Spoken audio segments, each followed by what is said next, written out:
Welcome back everybody to another episode of Borderlands Breaking News. Guys, it's been a little while, it is so good to be back. Before we get into today's episode, please leave a like on the video, it really helps in the algorithm, and sub if you haven't already to stay up to date with all Borderlands Breaking News. We're trying to hit 75k before the end of the year. And let's waste no time and get right into it. As you all know and love, we are going to be talking first about the Borderlands Rainbow Six Siege collab. Now this was something that I spoke about a couple of weeks ago or a month or two ago, and I mentioned that there was going to be a Borderlands and Rainbow Six Siege collab happening within Rainbow Six Siege. Well, on the 9th of July, the Rainbow Six Siege account posted a video and they revealed the Borderlands collab coming to the game with none other than a Psycho lighting a lighter and dropping it to the floor where we see a vault symbol on it. And this confirms obviously what we already know, that the collab is coming to the game, and they mention that it will take place on July 15th, or at least we will see more on July 15th. So when this does come around, I am going to be in-game in Rainbow Six Siege, probably getting footage for you guys. And also, if you don't already know, this collab is going to consist of two skins, one being the Psycho skin and one being the Lilith skin, with also weapon skins and charms to come with it. So if you're excited for that, let me know in the comment section down below, and let's move on to the next piece of breaking news. Just prior to the Rainbow Six Siege announcement, Graham Timmins sat down with Game Informer once again, and we got some very exciting news about level caps in Borderlands 4. As you know, myself and a lot of other well-informed Borderlands players who have sat down and done the math and worked out how balance works have gone on record and said that level caps are a really bad thing for Borderlands 4, and that while there does need to be enough skill points, there also doesn't need to be too many skill points. And unfortunately, in Borderlands 2, in Borderlands 3, and Borderlands the pre-sequel, there is just simply too many skill points. And going into Borderlands 4, a lot of people worried that this was going to be repeated again, myself included. But Graham Timmins, seemingly out of nowhere here, joins the fight and says, in Borderlands 3 we ended at 72 skill points. It's a really high number, right? And so, for the game designer in me, that can create a lot of chaos with how those action skills were designed. You lose build diversity as you add more skill points because everyone's homogeneous. They've all have the same skills ultimately unlocked. Now, Graham Timmins does say other things in this article which are worth your time, so I'm going to leave a link to go and see that in the description down below.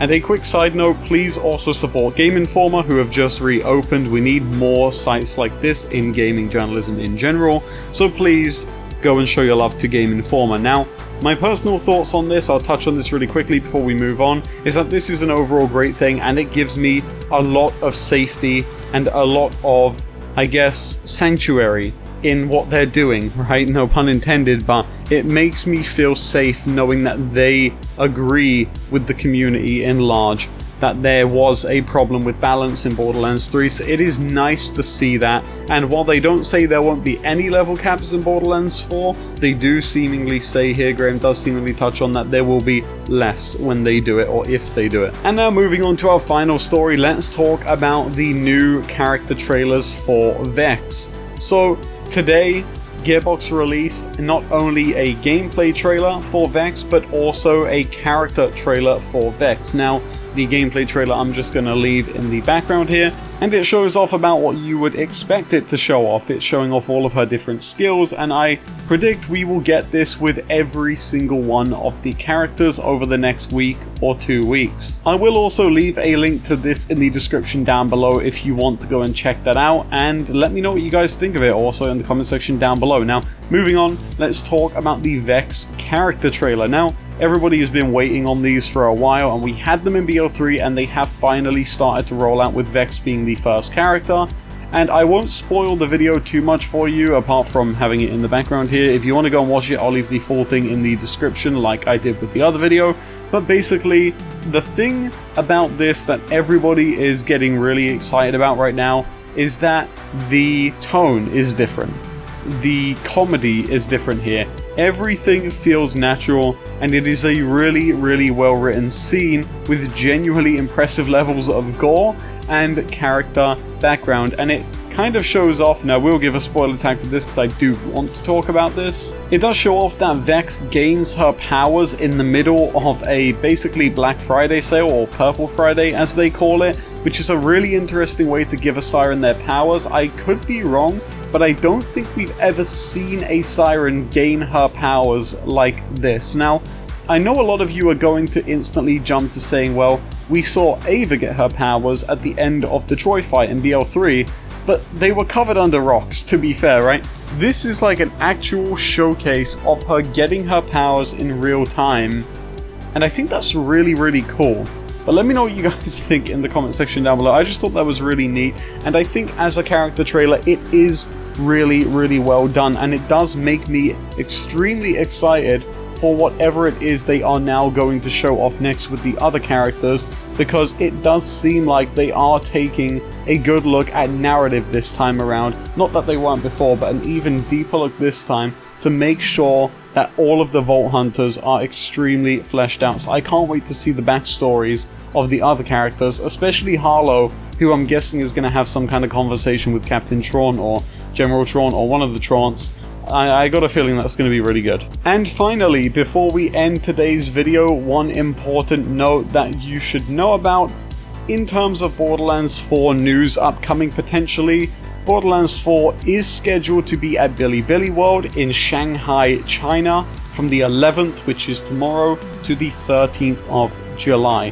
Now, for those of you that don't know, BiliBili World is a massive gaming convention in China, Shanghai, China, like I mentioned, and it is scheduled that Borderlands 4 will be there. Now, I do wonder if we're going to learn anything new there.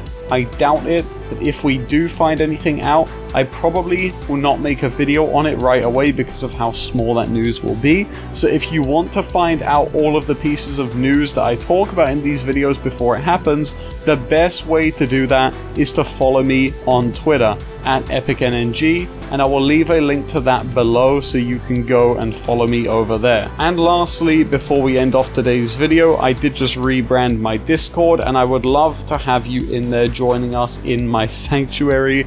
I've also left a link to that in the description down below, so please come and join my Discord and come and say hello. I would love to have you there. Guys, that's going to do it for all of the Borderlands breaking news that I've got for you today. Thank you so much everybody for the support. It has been quite a while, but it is good to be back, and hopefully we get something good at BiliBili World that makes everyone very excited, as we do like to be. Anyway, you guys, thank you so much for watching this video. I'll check you in the next one. Have a good rest of your day.